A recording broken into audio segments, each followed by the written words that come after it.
নিরাপত্তা সংক্রান্ত জাতীয় কমিটির সঙ্গে বৈঠক করবেন প্রধানমন্ত্রী।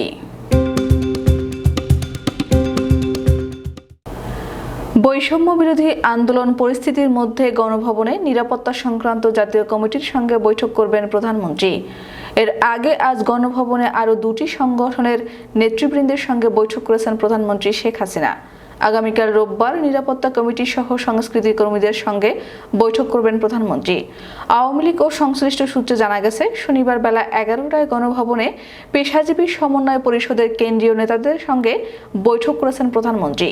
বিকেল 4টায় শ্রমিক সংগঠনের নেতৃবৃন্দের সঙ্গে বৈঠক করেছেন তিনি। রোববার বেলা 11টায় নিরাপত্তা সংক্রান্ত জাতীয় কমিটির সভায় প্রধানমন্ত্রী অংশগ্রহণ করবেন। এদিন বিকেল 4টায় সংস্কৃতি কর্মীদের সঙ্গে বসবেন প্রধানমন্ত্রী শেখ হাসিনা।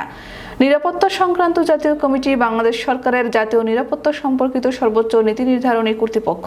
কমিটিতে 27 জন সদস্য রয়েছেন।